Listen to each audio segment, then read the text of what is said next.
Hello folks, I got another video here. Just a couple of announcements here. I just did a interview here with a cool fella named Sean over at Through a Glass Darkly. This is part one of a two-part interview between me and Sean, talking about where I'm talking about remote viewing, of course. And I'll have the link below for that. Check it out. Another plug for my dear wife, Arden Kuhlman-Reardon. Her Substack, it's free. Go check it out. I have the link below. Look at her articles. She's got all kinds of stuff she's putting up there. Really cool stuff. Got my Patreon here, where I'm posting I just recently remote viewed Edgar Allan Poe. That's something. The session one is. And for my pals, man, the team, my buddies, crypto viewing, I have the link below for that as well. Check that out. We do a ton of important remote viewing. So check those things out. Those are my plugs. On to the video.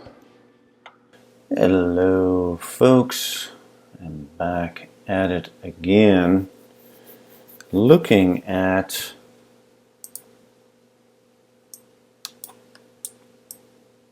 this here. I love this image because inside my brain, when an actual remote viewing is taking place, that input, in whatever state that it exists in, is moving through these cells. And is moving through the dentate gyrus, part of my brain, via the perforant path here,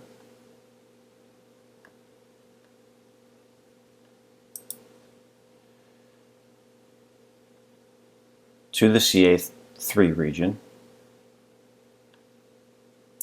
where it is processing that information and it is cross-referencing recognizable patterns in my memory storage. Cross-referencing patterns. And in that part, here, is where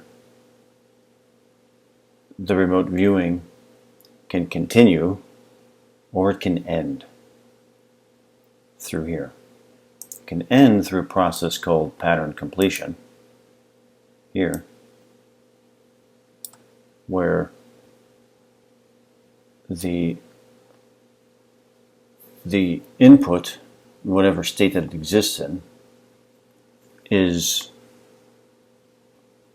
decoded and encoded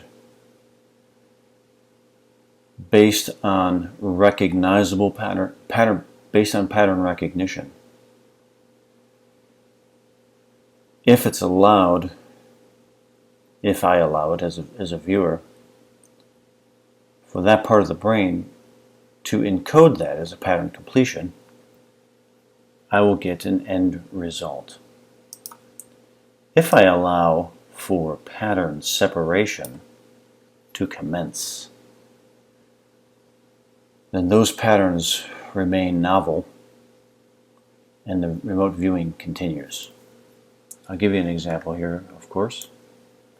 Now again, in traditional remote viewing, this process could be called AOL, analytical overlay, although that is a super generic term that is very surface level and doesn't tell you anything other than the viewer assumed what the target was.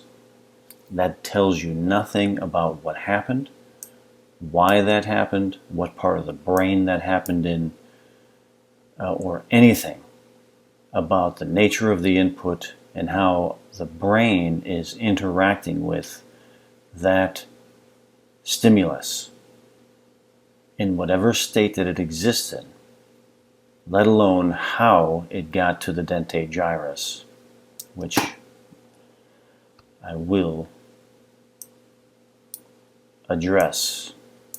Maybe not in this video, but I will address that. All right, here's an example. Pattern separation. I'm looking specifically for patterns. I am also timing how long it takes for the pattern to hit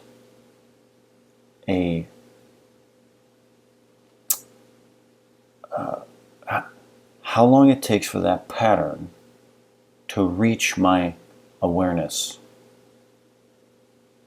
Because again, in my theory, we're dealing with the speed of light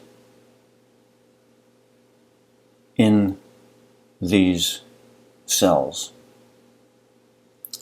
So it happens very, very quickly from the initial impact on these neurons in these cells to conscious awareness is a long time. Even though, as you'll see in this one, it may, to the observer, seem almost instantaneous, but a lot of time has gone by before that pattern was attracted, selected, decoded, encoded, gone through the processing of completion, pattern separation, how I'm going to deal with it before it gets to my awareness.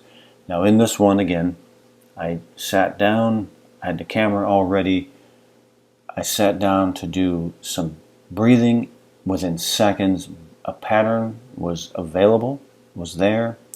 It had the qualities that I'm looking for through all of my experience.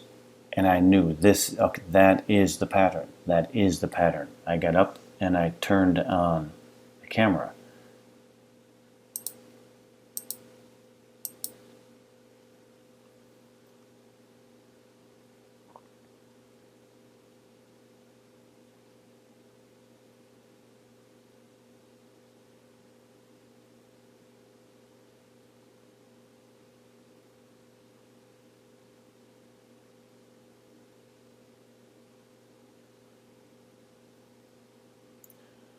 The pattern in my mind is a long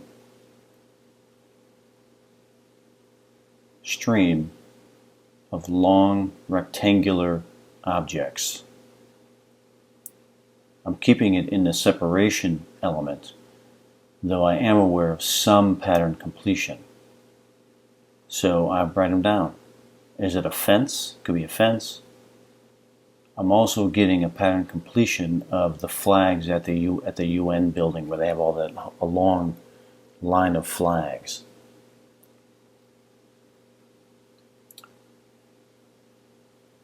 But for the pattern separation, where I'm recognizing the patterns, there's a long line of long rectangular objects, and that's it.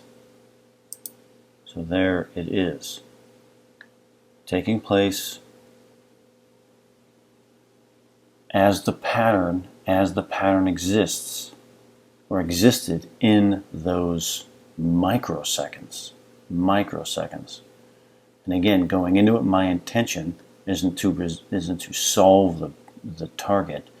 It is only to find the pattern. Recognize when the pattern becomes available from the dentate gyrus, from the CA3, through these granule cells. It's moving right through here. Right through here. That pattern is inside of these. Inside of these. That's so cool. I love it. I love it. That's where I go. That's where I want to go. I want to be inside of these cells. The state of the input exists and is decoded through these cells, through these pyramidal cells or the mossy fiber formation cells. It's in there. So the work, as they say, continues. So I hope you're having a good day. Hope you find it interesting. Many, many more to come.